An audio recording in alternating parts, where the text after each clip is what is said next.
मुस्कान, आवाज नहीं आ रही है। क्योंकि मैं बोल नहीं रही हूँ। भवन ने कहा, दूसरी परीक्षा होगी तन की बीमारियों से। नई नई प्रकार की बीमारियां आएंगी, तन से ग्रसित करेंगी। और अगर आप ब्रह्मचर्य का पालन करने वाले होंगे, अनदोष से मुक्त होंगे और योग युक्त होकर भोजन करते रहेंगे, तो आप इन सब तन की परीक्षाओं से पास हो जाएंगे। तो सिंपल सा एक रास्ता ये है कि जब बाहर परिस्थितियां ज्यादा चल रही होती हैं तो उसका इशारा ये होता है कि हमें अपने अंदर जाना है, अंतर्मुखी होना है, और अंतर्मुखी होकर अपने आप से पूछना है कि जो बाहर चल रहा है वो मेरे अंदर कहाँ चल रहा है, और मेरे अंदर वो मेरी लाइफ में कौन से हिस्से में है। क्योंकि जब आप वहां पर उसको ठीक कर दोगे तो वो बाहर दिखेगा नहीं। ये बाहर की दुनिया आपका मिरर है। यहाँ पर जो भी आत्मा आपके सामने है वो आपको आपका ही रूप दिखा रही है। बाबा के इन नियमों से हमारे शरीर का शुद्धिकरण होता है, पवित्रकरण होता है। बाबा की श्रीमत अनुसार करने में बहुत फायदे हैं। बहुत से लोग यह नहीं जानते, बाबा के जो नियम हैं वे बहुत वैज्ञानिक और विकसित हैं। बाबा ने हमें साधारण रूप में बताया है, इसलिए उनका महत्व बहुत कम भाई बहन जानते हैं। जैसे जैसे इन्वेंशन होती रहेगी, लोग समझते रहेंगे कि शाकाहारी से क्या फायदे होंगे, शराब पीने से क्या क्या नुकसान होंगे। हम जो नियम पालन करते आए हैं उन पर वे लोग बहुत इन्वेंशन करके उसके फायदे लोग बताते रहते हैं। हम तो कब से उनका पालन करते आ रहे हैं, बाबा के कहने अनुसार। इस प्रकार बाबा ने हमें जो नियम दिए हुए हैं उनमें बहुत फायदे हैं। बाबा ने कहा है, तन की परीक्षा, तन की व्याधि की परीक्षा आएगी। हर एक को इसमें पास करना पड़ेगा। अभी नहीं आई है तो बाद में आएगी। तो कैसे पास करोगे तन की परीक्षा? ये जो तन है ये 5 तत्वों का बना हुआ है, और ये 5 तत्व की सेवा जब आप करोगे तो वो आपको मदद करेंगे। मान लो कोई दुश्मन है सामने खड़ा हुआ है, और आपने उस दुश्मन की बहुत मदद करी हुई है, तो फिर वो क्या करेंगे? आपके सामने आपको मदद करेंगे, आपके अगेंस्ट नहीं जाएंगे। जब लास्ट समय पर ये इतना हलचल होगा संसार में, और अगर आपने सेवा कर रखी होगी, तो ये आपके सहयोगी 100% बनेंगे। कैसे आप इनकी सेवा कर सकते हो? पानी को वेस्ट ना करके आप जल देवता की सेवा कर सकते हो। जब आप अग्नि को यूज करते हो, भोजन पकाते हो, तब आप शुक्रिया कर सकते हो कि अग्नि थी इसलिए भोजन बना। जब आप सांस ले रहे हो ऑक्सीजन, तो आप वायु देवता का शुक्रिया कर सकते हो। जब आप आकाश को और देखते हो, तब आप ये बोलते हो कि इतना बड़ा आकाश है, इतना बड़ा, मतलब मेरा बाबा सागर है। और वैसी ही मेरे को अपनी बुद्धि की इमेज बनानी है कि कुछ भी कमी नहीं है, संपूर्ण बहुत है, ऐसे करके। आकाश, कई बार इंग्लिश में बोलते हैं स्काई इज द लिमिट, क्योंकि स्काई इन्फिनाइट है। तो जितनी आपको प्राप्तियां चाहिए सब मिले, तो वो आकाश एग्जाम्पल देता है। प्लस आकाशवाणी बोलते हैं कि अगर हमारी आवाज एक दूसरे तक पहुंच पा रही है, उसका माध्यम आकाश और हवा दोनों बनते हैं। और धरती की कैसे आप सेवा कर सकते हो? रोज आप कह सकते हो कि मेरी ग्राउंडिंग रहे, मना मेरे पैर जमीन पे रहे। तो उससे क्या होगा? आपके पास चाहे जितने मर्जी गुण आ जाए, चाहे जितनी मर्जी शक्ति आ जाए, आप कैसे रहोगे? जैसे धरती माँ, एक समाने की शक्ति धरती माँ से, ऐसे करके। तो आप ऐसे करके इनकी सेवा कर सकते हो। अगर हमने शरीर से अलग होने का अभ्यास नहीं किया है, आत्म अभिमानी बनने का अभ्यास नहीं किया है, तो उनको ये इस परीक्षा के समय पर बहुत तकलीफ होगी। अब परीक्षा के समय पर किसको तकलीफ होती है? जिसने काम नहीं कर रखा अपने ऊपर, जिसने वो सब्जेक्ट की तैयारी नहीं कर रखी, उसको तकलीफ होती है। जिसने पढ़ाई कर रखी होती है वो तो कहते हैं कि ओ पेपर देने जा रहे हैं, पेपर देने जा रहे हैं, वो खुश होते हैं। अगर आप सारी जिंदगी में आत्मा हूं रटते रहें, और अंतिम समय देह के दुख दर्द की तरफ ध्यान गया, तो आप न्यारे होने के बदले देह में फंस गए। अगर आप सारा दिन मैं आत्मा हूँ रटते रहे, और अंत समय में जब पेपर है तब आप दुख दर्द की तरफ ध्यान गया, तो आप न्यारे होने के बदले देह में फंस गए। देह भान और देह अभिमान में आ गए तो जिंदगी भर जो किया था उस पर पानी फिर गया। क्योंकि असली मजा तब है जब पेपर आए और मैं पास हो जाऊं। जब पेपर आए तब मैं पास भी नहीं, पास विद ऑनर हो जाऊं। पेपर से पहले क्या चल रहा है उसको इतना नहीं, लेकिन पेपर जब आया तब मैं पास हो गई। उससे पता चलता है कि मैंने कितनी तैयारी करी थी। मान लो हम बुक पढ़ रहे हैं, मान लो हम चिंतन कर रहे हैं, रूहानी चिंतन कर रहे हैं, मान लो हम इकट्ठे बैठ के योग कर रहे हैं, मान लो हम जितनी भी 1 मिनट एक्सरसाइजेज होती हैं वो कर रहे हैं, जो बाबा कहते हैं कि 1 मिनट परम धाम टच करके आओ। और अगर पेपर आया और उसमें आपने माया को जीतने दिया, तो फिर क्या बोलेंगे? फेल, यही बोलेंगे ना।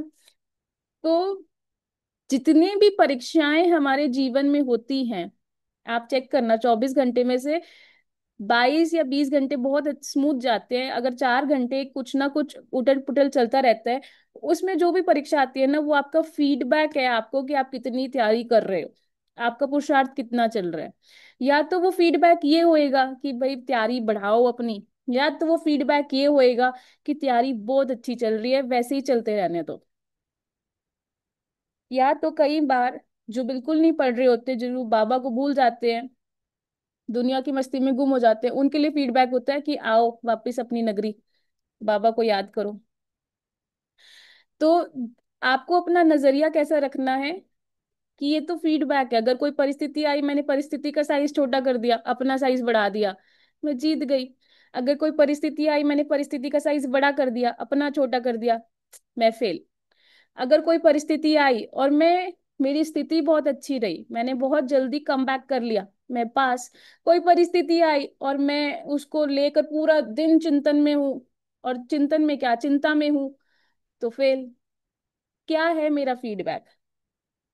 देह भान और देह अभिमान में आ गए तो जिंदगी भर जो किया था उस पर पानी फिर गया। अशरीरीपन का अभ्यास, देह से न्यारे होने का जो अभ्यास है, उसको बार बार करते रहना चाहिए और उसका अभ्यास दिन प्रतिदिन बढ़ाते रहना चाहिए। लौकिक में ऐसे कोई परीक्षा नियंत्रक नहीं होंगे जो प्रश्न को पहले बता देते हों। मतलब ऐसे कोई पेपर हुआ है जिसमें पहले आपको प्रश्न बता दिया और आपको जाके बस उसका आंसर लिखना हो? यहाँ पे तो लास्ट का पेपर क्या है वो भी बाबा ने बता दिया है। लेकिन बाबा हमें पहले से ही बता चुका है कि अंतिम परीक्षा पेपर कौन कौन से होंगे। बाबा हमारे टीचर भी हैं, एग्जामिनर यानी परीक्षक भी हैं, और बाप भी हैं।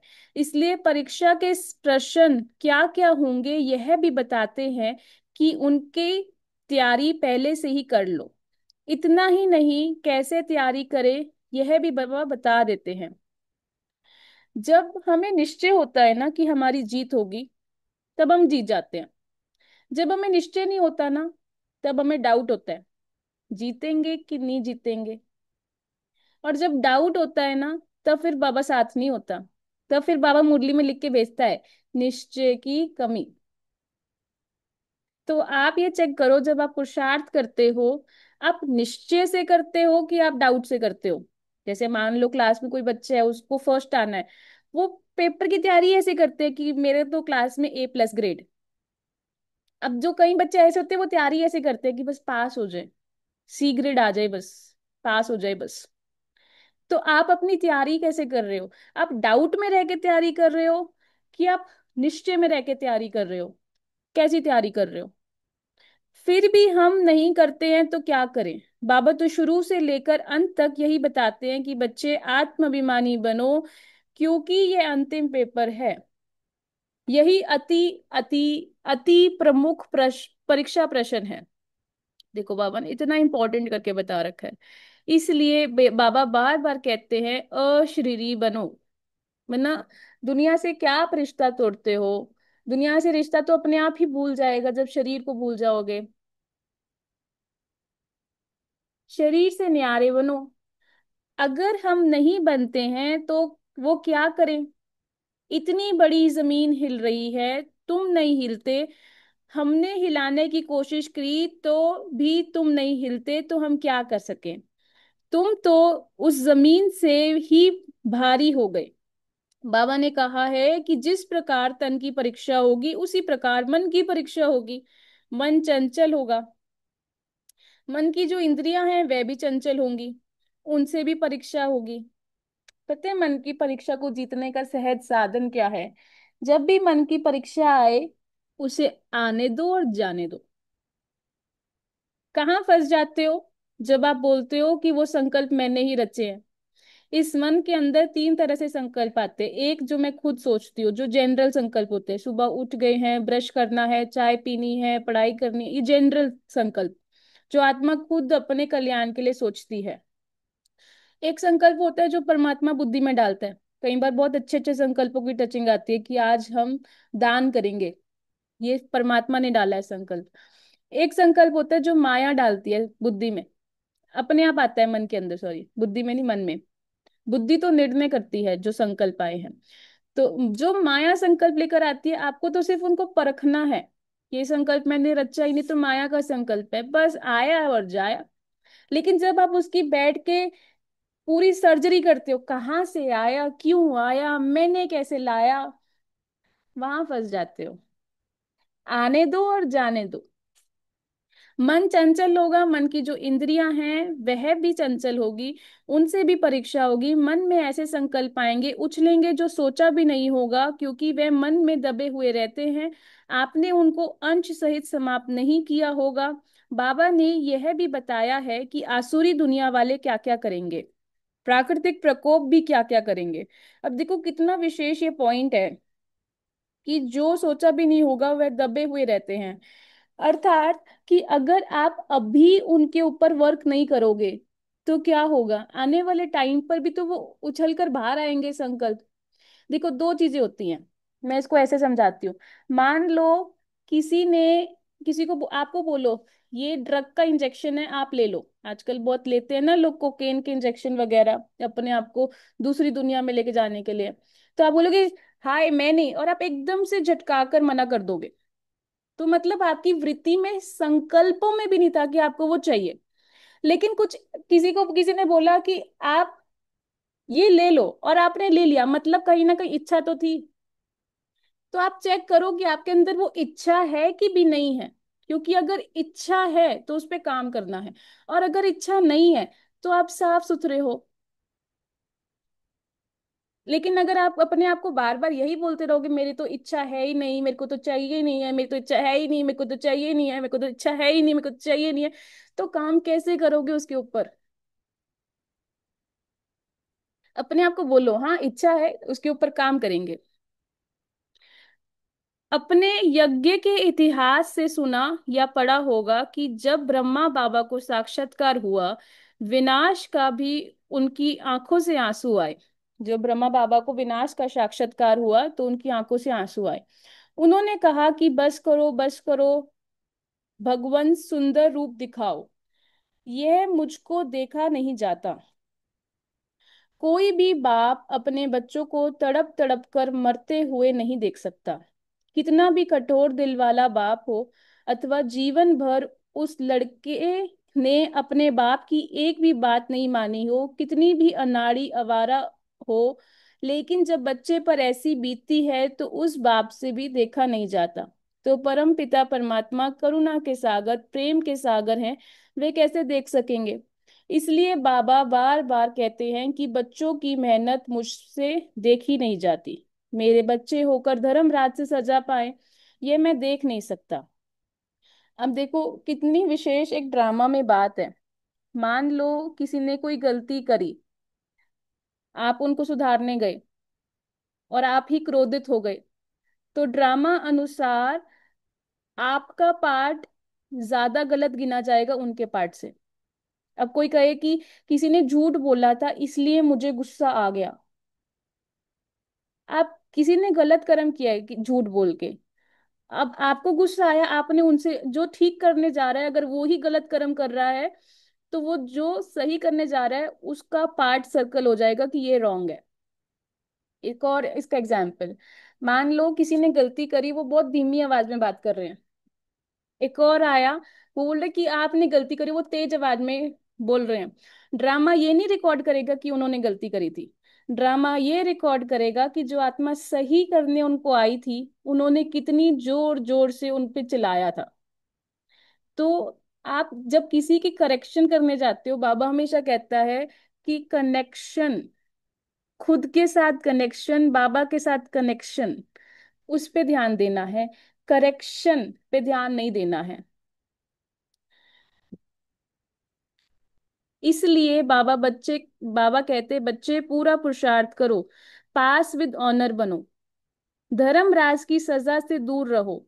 इतना बताने पर भी हम उनकी बात नहीं सुनते, उनके कहने की राह पर नहीं चलते, तो हमारे जैसा बदनसीब और होगा इस दुनिया में, कौन होगा इस दुनिया में।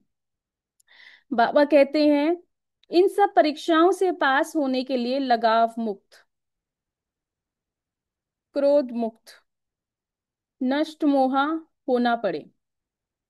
लगाव नहीं है तो फिर क्या होगा? तो फिर कल्याण की भावना होगी। अगर लगाव नहीं होगा तो, क्रोध नहीं होगा तो क्या होगा? तो शांति होगी। मोह नहीं होगा तो क्या होगा? प्यार होगा। कितना सहज। लगाव नहीं होगा तो क्या होगा? कल्याण की भावना होगी। अब कई बार कईयों को एक सिंपल सा एग्जांपल है, पढ़ाई करने के लिए या फिर कईयों को अपनी नौकरी करने के लिए परदेश जाना पड़ता है, फॉरेन कंट्री। और अगर बच्चों से लगाव होता है तो फिर माँ बाप कहते हैं नहीं, यही इंडिया में ही करो। तो लगाव मुक्त नहीं है। क्रोध मुक्त, अगर किसी ने कोई गलती कर दी और आपको क्रोध आ रहा है तो क्रोध मुक्त नहीं हो। अगर कोई किसी को कुछ तकलीफ हो रही है और आपका उस आत्मा से, उसके आत्मा के आगे लगाव झुकाव है, तो क्या होगा? उस आत्मा को आप प्यार नहीं कर पाओगे। क्यों? क्योंकि उसको तो प्रॉब्लम हो ही रही है। तो क्या करोगे आप? वो उनकी एनर्जी डाउन हो रही है और आप अपनी एनर्जी डाउन कर लोगे। लेकिन अगर प्यार होगा तो आपकी एनर्जी अप होएगी और आप उनकी भी एनर्जी अप कर दोगे। ये डिफरेंस होएगा। मुख्य अंतिम पेपर दो होंगे, दो पेपर होंगे अंतिम।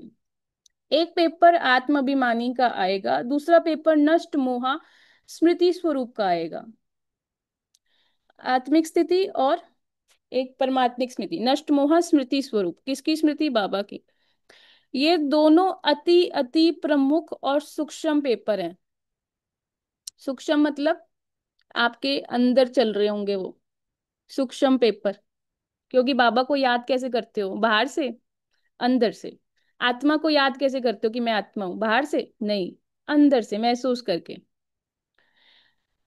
अगर अभी भी आप, कई बार तो पता है किसी के सूक्ष्म पेपर यहाँ प्रैक्टिकल चल रहे होते हैं ना, और उसकी बुद्धि में वो होती नहीं कि मेरा पेपर चल रहा है। वो पेपर उस आत्मा को इतना पछाड़ता है, इतना पछाड़ता है, फिर वो आत्मा कहती है मेरी कौन सी राहु की दशा आ गई। लेकिन जब आत्मा को इस चीज की अवेयरनेस भी होती है ना कि मेरा पेपर चल रहा है और मेरे को क्रॉस करना है, तो वो आत्मा ना बाबा से सहयोग लेके अपना पेपर क्रॉस कर लेती है। लेकिन कई बार जब हमें बुद्धि नहीं होती इतनी, तो हम क्या करते हैं? जो चल रहा है वैसे ही चलने देते हैं। लेकिन बाबा कहता है जो चल रहा है वैसे नहीं चलने दो, पुरुषार्थ करके अपना समय बदलो, मेहनत करके अपना समय बदलो। अगर अभी भी आपका मन किसी देहधारी की तरफ जाता है, उनसे लगाव झुकाव है, उनके पीछे बुद्धि भटकती है, तो अंतिम समय मन बुद्धि और भटकेगी। उस समय सहन नहीं होगा। किसी से हमदर्दी करना, उनकी सेवा करना, सहयोग करना दूसरी बात है। किसी की अच्छाई के लिए योग करना, सहयोग देना, ये दैवी गुण है। ये करना भी चाहिए, लेकिन लगाव झुकाव मोह ममता छोड़ो। नाम मान शान की इच्छा छोड़ो। नाम मान शान के पीछे बहुत बड़ी सेना है। नाम की ही एक इच्छा के पीछे बहुत इच्छाएं तैयार खड़ी रहती हैं। नाम की इच्छा को आप विश्लेषण करो तो पता पड़ेगा कि मेरा नाम होना चाहिए, उसके बाद सबको मेरी प्रशंसा करनी चाहिए, उसके बाद उसके बाद सबको मुझे इज्जत देनी चाहिए, स्टेज पर मुझे बुलाकर सबको सामने सम्मान करना चाहिए, आदि आदि। यह तो इच्छाओं की बहुत लंबी कतार है, इसको कोई अंत नहीं है। एक पूरी हुई तो कई इच्छाएं तैयार रहती हैं। यह नाम मान शान की बहुत खतरनाक बीमारी है। लेकिन मैं यहाँ पर आपको एक चीज ऐड करना चाहती हूँ कि ये जितनी भी बीमारी होती है ना, उसको एक अच्छे ढंग से हमने चैनल करना है। लेकिन अगर ये इच्छाएं होंगी और अगर दबाई जाएंगी तो उसका स्वरूप बहुत बेकार बाहर निकल कर आता है। तो ये चीज आप चेक करो कि आप इसका स्वरूप क्या देते हो बाहर, क्योंकि इच्छाओं को दबाना ये भी एक पाप कर्म है। एक स्टेज होती है जिसको बोलते हैं इच्छा मात्रम अविद्या, वो होती है लास्ट स्टेज। उस स्टेज तक पहुंचने के लिए सबसे पहले अपनी इच्छाओं को जानना, उनको समझना, उसके ऊपर कार्य करना, अपने दैवी गुण अपनी शक्तियां उन इच्छाओं को संपूर्ण करने में लगाना, तब जाकर वो लास्ट स्टेज आती है। लेकिन पहले ही बोल दो अपने आप को मेरे को इच्छा मात्र विद्या बनना है, मेरे को कोई नाम मान शान नहीं चाहिए, ये एक झूठ है जो आत्मा खुद से बोलती है। उसके बाद वो एक अलग स्वरूप से जब बाहर निकल कर आता है तो फिर ऐसे पूछते हैं मेरे अंदर ये कैसे। इसलिए बाबा कहते हैं कि आत्मा को अपने आप को अच्छे से जानना, समझना और मानना चाहिए, तब जाकर वो परमात्मा को अच्छे से जानेंगे, समझेंगे और मानेंगे। इसलिए बाबा कहते हैं बच्चे, नाम मान शान की इच्छा छोड़कर देह और देह के संबंधों से न्यारे और बाप के प्यारे बनो, नष्ट मोहा स्मृति स्वरूप बनो। महाविनाश तो होना ही है। बाबा भी कहते हैं कि महाभारी महाभारत लड़ाई होनी है। ये कब होगा ये नहीं बताऊंगा, दिनांक नहीं बताऊंगा। बाबा डेट क्यों नहीं बताते, इसका कारण मुझे लगता है कि विनाश एक डेट पर नहीं होगा, कई डेट पर होगा। एक डेट पर कहीं प्राकृतिक आपदाओं के रूप में, एक डेट पर कहीं सिविल वार के रूप में, एक डेट पर कहीं आयु युद्ध के रूप में होगा, एक डेट पर कहीं बीमारियों के रूप में होगा, किसी डेट पर सारा शहर पानी से डूब जाएगा। इस समय एक ही तारीख पर एक ही बार सारा विनाश नहीं होगा, अनेक तारीखें हैं। इसलिए बाबा कहते हैं कि बच्चे विनाश का तारीख क्यों पूछते हो, परंतु यह बात निश्चय है कि विनाश होगा, क्योंकि यह भगवानुवाच है। अब अगर जो आत्मा इस चीज पे भी निश्चय करे ना कि विनाश होगा, वो भी समय की को पकड़ के ज्ञान मार्ग में चलेंगे। जो आत्मा पवित्रता को पकड़ के चलेंगे वो लास्ट के पेपर में जरूर पास होंगे, क्योंकि वो आत्माएं पवित्रता की शक्ति को जगाने का सहज साधन है, अपनी संकल्प शक्ति पर वर्क करना। जहां जहां लाइफ में नेगेटिविटी दिख रही है वहां वहां पॉजिटिव सोचना, यही पवित्रता की शक्ति को जागृत करने का सहज साधन है। कहीं लगे कि आई मेरा मन भारी हो रहा है, वहीं पर ही पॉजिटिव सोचो। जैसे मान लो किसी का एक्सीडेंट हो गया, हाय भगवान मेरा एक्सीडेंट हो गया, और कोई बोले शुक्रिया भगवान कम से कम मैं मरी तो नहीं, संगम युग पे जिंदा तो हूँ। ये होता है पॉजिटिविटी की शक्ति, अर्थात पवित्रता की शक्ति, कि आप उस बात को कैसे उठा रहे हो। हाय भगवान कप टूट गया, इतनी महंगी क्रोकरी लाई थी, ओ वेरी गुड, नई क्रोकरी आएगी घर में। एक जाएगी तभी तो दूसरी क्रोकरी आएगी। कैसी वैरायटी के संकल्प हैं आपकी बुद्धि में, आप अपनी चेकिंग करना है। परंतु यह बात निश्चय है कि विनाश होगा, क्योंकि यह भगवानुवाच है। एक भगवान ही भूत वर्तमान और भविष्य को जानने वाला त्रिकालदर्शी है, और वह ज्ञान पूर्ण है। उसको पता है कि यह होना है। आप भी जानते होंगे कि विनाश का समय कैसा होगा। उस समय सांप्रदायिक दंगे होंगे, लोग धर्म के नाम पर आपस में लड़ेंगे। जब विनाश होगा तब जीने के लिए जो जरूरी चीजें चाहिए वह नहीं होगी। जीने के लिए सबसे ज्यादा इंपॉर्टेंट क्या है? ऑक्सीजन। ऑक्सीजन, बाबा कहते हैं जो जितने जिनके पास होगी उन पर लोग हमला करेंगे, उनको लूटेंगे। उस प्रकार इस प्रकार उस समय लूट मार होती रहेगी। अमीरों पर गरीब चढ़ाई करेंगे, छीनेंगे, मारेंगे, खून करेंगे। उस समय यातायात सूचना वैज्ञानिकों ठप हो जाएगी, तो उस समय दुनिया की क्या परिस्थिति होगी आप अंदाजा लगा सकते हो। आज दुनिया बिजली और परिवहन पर इतना अवलंबित है कि अगर एक दिन के लिए ये दोनों ही बंद हो जाए तो हाहाकार मच जाए। मतलब कौन दोनों? बिजली और परिवहन। ये दोनों बंद हो जाए एक दिन के लिए भी तो हाहाकार मच जाए। बाबा कहते हैं कूने लायक खेल होगा, खून की शक्तियां, खून की नदियां बहेंगी। उस समय परीक्षा किस रूप में आएगी? भय, असुरक्षा, दुश्चिंता। देखो, डर फैला जब कोविड आया, लोगों की सेफ्टी खत्म हुई जब अलग अलग तरह से उनको मारा गया। दुश्चिंता मना कि मतलब कहीं पर भी कोई आत्मा सेफ नहीं है, उनको ऐसी फीलिंग आना, ये कलयुग की निशानी है। अंतिम परीक्षा किस में इतने तीनों रूप से प्रश्न पत्र आएगा। ऐसी स्थिति में जब लोग रो रहे होंगे, चिल्ला रहे होंगे, एक दूसरे को मार काट रहे होंगे, लूट रहे होंगे, तब आपको मन एकाग्र करना होगा, स्थिर रहना होगा, योग युक्त हो रहना पड़ेगा, विदेही अवस्था में आनंद की स्थिति में रहना पड़ेगा। अब बताइए इन चीजों में लोग कौन रह पाएगा? जिनको निश्चय होगा कि मैं आत्मा हूं वही रह पाएंगे। लेकिन जो आत्माएं दूसरों से परमिशन स्लिप लेंगी, वो तो आत्मिक स्थिति में स्थित हो रहे हो, तो मैं भी हो जाती हूँ, क्योंकि मेरा रिमोट कंट्रोल तो आपके हाथ में है। आप खुश करोगे तभी तो खुश होंगी, आप इज्जत दोगे तभी तो मेरे को ऐसा महसूस होएगा कि हाँ मेरी कुछ वैल्यू है। आप मुझे प्यार करोगे तभी तो महसूस होएगा कि हाँ मैं प्यारी हूं। लेकिन जो आत्मा परमिशन स्लिप नहीं मांगेगी किसी दूसरी आत्मा से, और बोलेगी कि हाँ मैं अपने आप को एक चांस देती हूँ, एक दूसरी चॉइस चूज करने का और अपनी लाइफ को चेंज करने का, परिवर्तन करने का, अर्थात मैं अपने आप को ये चांस देती हूँ कि इस बार अगर बाहर की परिस्थिति में हलचल आई तो मैं अपने अंदर एक दूसरी चॉइस चूज करूंगी कि मैं आत्मिक स्थिति में स्थित होंगी, मैं साइलेंस की शक्ति यूज करूंगी, मैं सहन शक्ति यूज करूंगी, मैं इस परीक्षा में पास होंगी, क्योंकि जब छोटे छोटे पेपर रोज क्रॉस करोगे तभी तो वो बड़ा पेपर क्रॉस होएगा। लेकिन अगर ये सोचते हो कि अच्छा मेरे घर में कोई और भी की आत्मा भी हो, वो भी पहले साइलेंस की शक्ति यूज करे, तो हम साथ साथ साइलेंस की शक्ति यूज करें। योग युक्त हो रहना पड़ेगा, विदेही अवस्था में आनंद की स्थिति में स्थित रहना पड़ेगा। अर्थात आप अलग हो, आप यूनिक हो, आप अपने यूनिक में रहो। लेकिन आप कहो कि अचानक से मैं कुछ अलग व्यवहार में रहूं, मैं साइलेंस और कोई बोलता ही रहे, बोलता ही रहे, बोलता ही रहे, ऐसे कैसे हो जाएगा?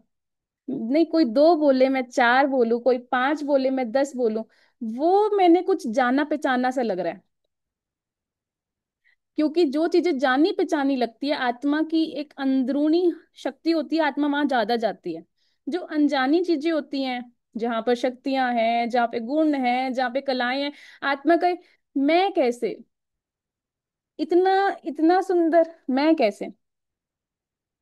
तो इसलिए जब आप अलग व्यवहार में आ रहे हो, उस चीज को स्वीकार करो कि हाँ मैं ही हूं वो आत्मिक स्थिति में स्थित हुई थी जब कोई चिल्ला रहा था, मैं ही थी वो जो आत्मिक स्थिति में स्थित हो के स्नेह की वर्षा कर रही थी जब कोई आत्मा दुखी थी, मैं ही थी वो जब कोई आत्मा तेज आवाज में बोल रही थी, जितनी उनकी आवाज तेज हो रही थी उतनी धीमी मेरी आवाज हो रही थी। जब आप अपने आप को ऐसे अलग अलग स्वरूप दिखाओगे तो आपको क्या लगेगा कि अच्छा ऐसे शक्तियां जागृत होती हैं। लेकिन अगर आप अपने आप को उल्टे उदाहरण दोगे, इसने ये कर दिया, उसने वो कर दिया, ऐसा वाला चिंतन आत्मा को नीचे गिराता है। और मान लो अगर कोई आत्मा का समय अच्छा नहीं चल रहा और कोई और आत्मा आई और उन्होंने आपको बताया, आपको पता है उनके साथ क्या हुआ, उस समय अगर आपने भी उनको बोल दिया अच्छा ऐसा, हाँ मुझे तो पता ही, और आपने भी दो कमियां और ऐड कर दी, फेल। उस समय क्या कर्म करना था? उस समय क्लूलेस रहना था, मुझे कुछ नहीं पता, तब जीत होएगी। मुझे कुछ नहीं पता, तब जीत होएगी। लेकिन अगर आप कहोगे, आपने इंटरेस्ट दिखाया उनको, जो किसी और का गलत समय चल रहा था वो सुनने में, तो क्या होगा? उस चीज को आप इनविटेशन दे रहे हो कि हाँ जी मेरा भी गलत समय आ जाए। तो इसलिए बहुत खबरदार होकर अपने कर्म करने हैं। कई लोग कहते हैं "हाय, मुझे भगवान से बहुत डर लगता है"। भगवान से नहीं डरना है। किससे डरना है? कि मैं कौन से कर्म कर रही हूँ, उससे डरना है। भगवान तो हमेशा देने वाला ही है। ये सब तब संभव होंगे जब आपको इन अवस्थाओं में रहने का अभ्यास बहुत काल का होगा। योग युक्त रहना, विदेही अवस्था में रहना, आनंद की स्थिति में रहना कब संभव होगा? जब आपको इन अवस्थाओं में रहने का अभ्यास बहुत काल का होगा। हमारी अंत की स्थिति जैसी होगी वैसी ही हमारी गति होगी। हमारा भविष्य हमारे अंत की मति पर आधारित होगा। इसलिए अंतिम विनाश के समय अगर हम रहेंगे तो हमारी अवस्था ऐसी होनी चाहिए कि बाबा मैं तो आपकी गोद में हूँ, यह देह आपकी अमानत है, मैं आपके पास आ रहा हूँ। बाहर के सब कुछ भयानक दृश्य और रुद्रन रुदन देखते हुए, सुनते हुए हमें बाबा की याद में मगन रहना चाहिए। इस अवस्था में जब हमारा शरीर छूटेगा तब हमारी गति अथवा भविष्य श्रेष्ठ बनेगा। बाबा ने यह भी कहा है कि विनाश के समय 5 विकार और 5 तत्व भी वार करेंगे। कौन है 5 विकार? काम, क्रोध, लोभ, मोह, अहंकार। ये परेशान करेंगे। वह भी बड़े रूप में आएंगे। ये अपने मन में भी आएंगे किसी ना किसी कोने से, और अन्य मनुष्यों के अंदर भी आएंगे जिसमें काम वासना जोरों पर रहती है। उस समय कोई पुलिस नहीं होगी, कोई सरकार नहीं होगी, कोई किसी को बचाने वाला नहीं होगा। उस समय सारे विकार अपने चरम स्वरूप में होंगे। यह है अंतिम समय का दृश्य। उसके बाद सब आसुरी शक्तियां खत्म हो जाएंगी, लेकिन उससे पहले विकार और विकारी भी आपको परेशान करेंगे, आपका पीछा करेंगे। परंतु अगर आप आत्म अभिमानी होंगे और परमात्म अभिमानी होंगे तो आपको आपका प्रकाश रूप दिखाई दे पड़ेगा। आप देवी रूप में दिखाई देंगी, फरिश्ता रूप में दिखाई देंगी। ये सारे पवित्रता को जागृत करने के पॉइंट्स दिए हुए हैं बाबा ने। कैसे जागृत होगी पवित्रता? जब आप अपना फरिश्ता स्वरूप देखोगे, जब आप अपना देवताई स्वरूप देखोगे, जब आप अपना बच्चे वाला स्वरूप देखोगे, जब आप अपना प्रकाशमय काया का स्वरूप देखोगे, जब आप अपना बिंदी स्वरूप देखोगे, जब आप दूसरों को भी वैसे ही देखने लग जाओगे तो आपको क्या दिखेगी? पवित्रता। पवित्रता क्या होती है? कि मेरे को ढूंढने हैं कि मेरे आसपास जो लोग रह रहे हैं उनके अंदर क्या क्या गुण हैं। ये है पवित्रता। लेकिन अगर आप कलयुगी आत्माओं जैसा क्या करती हैं वो, इसके अंदर ये कमी है, उसके अंदर वो कमी है, इसके अंदर वो कमी ठीक करनी है, ये नहीं ठीक करते, इसलिए उनके साथ ऐसा होता है। दूसरों को जाकर क्रिटिकल फीडबैक देते रहते हैं जो वो सुनने के लिए तैयार ही नहीं है। जब किसी आत्मा ने कोई एफर्ट किया होता है तो उसकी महिमा गाई जाती है। उसने उस एफर्ट में उसको क्या इम्प्रूवमेंट करनी है वो तब बताया जाता है जब वो आत्मा उसको सुनने के लिए तैयार हो। कोई आत्मा ने मान लो भोजन बनाया और आपने उनकी महिमा करने के बजाय ये बोल दिया, अच्छा तो बनाया है लेकिन ना नमक कम है, वो उसका मूड हंसता हंसता वैसे ही उदास कर दिया। लेकिन अगर आप ये कहोगे कि बहुत अच्छा बनाया है, नमक की कमी थी, जाके आप खुद डाल लो। अगर कोई पूछे खाना तो अच्छा बना है, कोई कमी है, तब आप बताओ। कोई आत्मा सुनने के लिए तैयार नहीं है और आप दे धनाधन दे धनाधन उन्हीं को ही देवी देवता जाके बना दो, खुद मत बनना। वो होता है ना, कई बार पेरेंट्स बोलते हैं तो अपने फ्रेंड्स को ही पढ़ाते रहना, फ्रेंड्स को ही पढ़ाते रहना, उन्हीं के नंबर अच्छे आ जाएंगे, तुम मत पढ़ना। बाबा ने किसको संपूर्ण बनने के लिए कहा है? स्व को। कभी कहा है कि दूसरों को जाके संपूर्ण बनाओ? बाबा ने क्या कहा है कि इस विनाश के कांटे कौन हो? आप हो। बाबा ने कभी कहा है कि आपके परिवार वाले विनाश के कांटे हैं? सोचो, अच्छा सोचो। आप पर वे हमला नहीं कर सकेंगे, या तो डर कर भाग जाएंगे या भक्ति भाव में नमस्कार करके चले जाएंगे। आप उस समय ऐसी शक्तिशाली अवस्था में होंगे, ऐसी योग अवस्था में होंगे तो वे आपके पास आ नहीं पाएंगे। यह समय आपको ना पुलिस मदद करेगी, ना आपको कोई पड़ोस वाले मदद करेंगे। आपको अपने योग बल से ही, योग अवस्था में ही मदद मिलेगी। यह है एक रूप। दूसरा रूप है, उस समय प्राकृतिक प्रकोप होंगे, बाढ़ आएगी, भूकंप आएगा। उस समय जल के प्राणी भी बाहर आएंगे, सांप बिच्छू आदि भी जल से बाहर आएंगे। तो लोग घर के बाहर भी रह नहीं पाएंगे। ऐसे समय जो योग में रहेंगे, बाबा के साथ का अनुभव करते रहेंगे, उनको इन जानवर आदि से कुछ भी हानि नहीं होगी। इसलिए बाबा कहते हैं बच्चे फरिश्ता बनो, अशरीरी बनो, देही अभिमानी बनो। बनना ही है तो देही अभिमानी बनो, फरिश्ता बनो। कैसे बनोगे फरिश्ता? किसी को कुछ मदद चाहिए और आप मदद करके पहले ही आ जाओ, वो होता है फरिश्ता। अगर हम अभी से तैयारी करेंगे तो उस अंतिम परीक्षा का सामना करेंगे और पास होंगे। कब से तैयारी करेंगे? अभी से। प्रश्न करते हैं कि अब आगे क्या होने वाला है, विनाश होगा या नहीं होगा।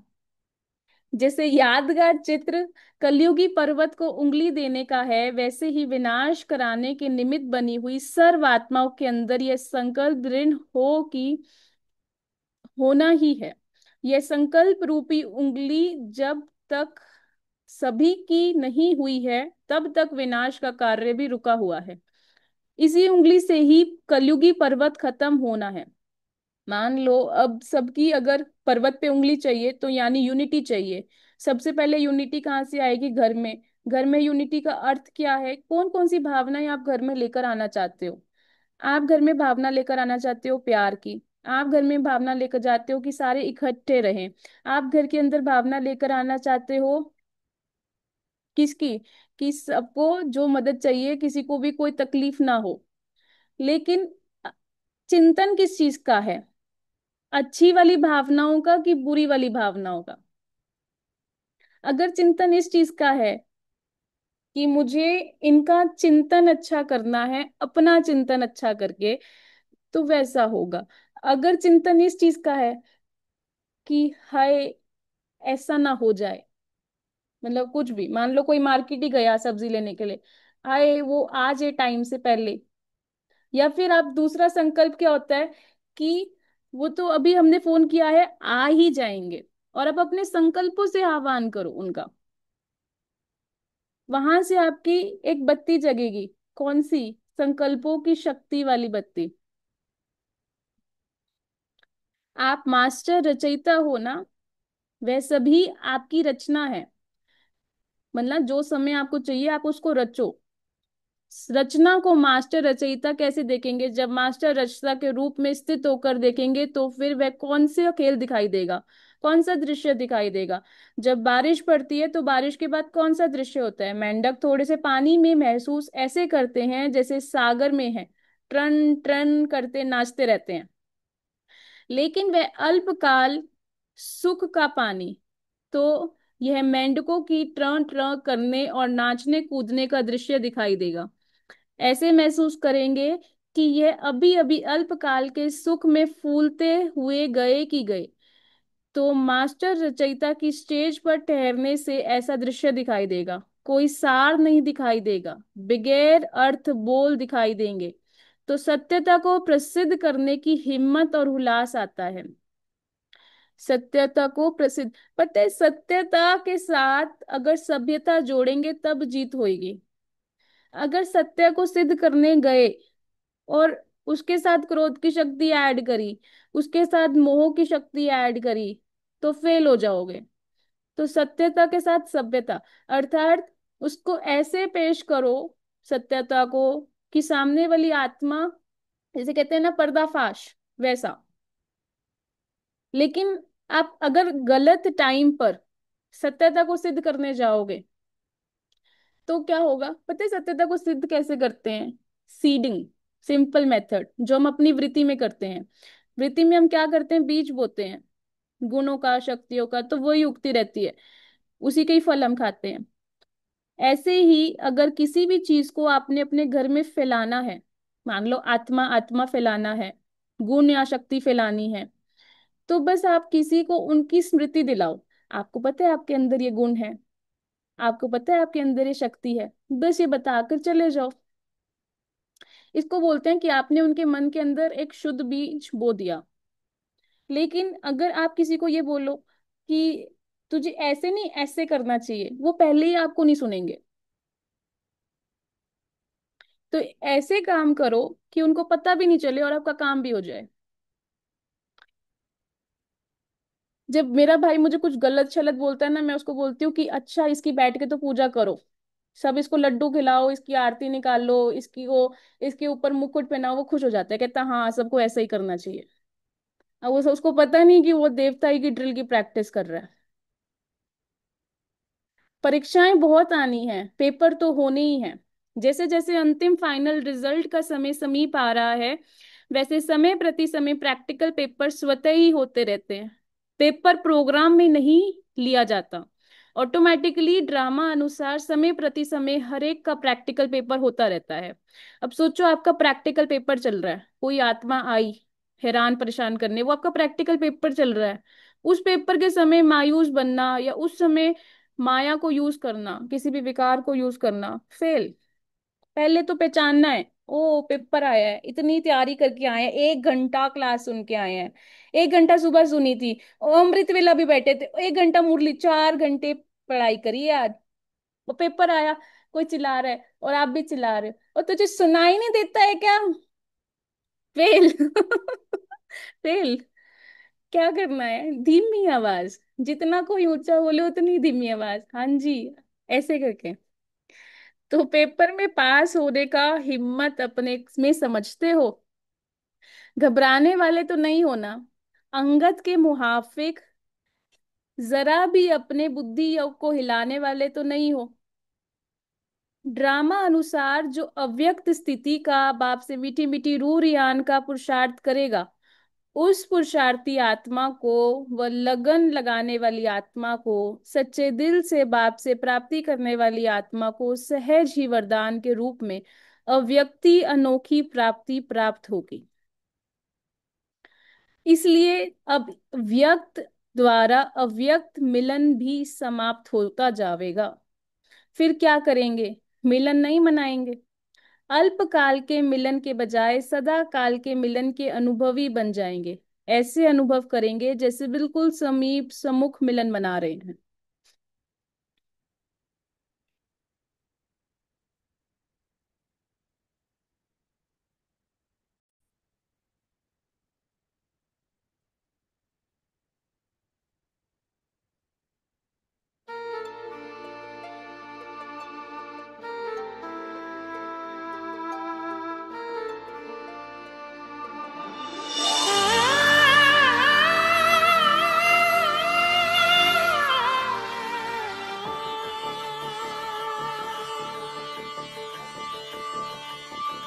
ना द्वेष रहे, ना राग रहे, ना द्वेष रहे, ना राग रहे, हम सबका प्यार पाले, आए संसार में सम्मानित जीवन जी ले, सम्मानित जीवन जी ले।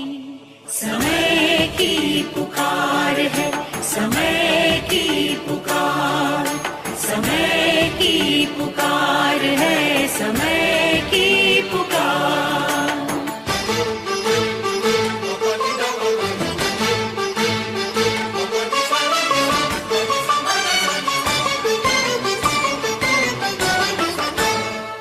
हाँ सफल है करना वक्त हमें, जीवन में दृढ़ता लाए, प्रेम सरस रस बरसाए, दृष्टि में दिव्यता लाए, दिव्यता लाए।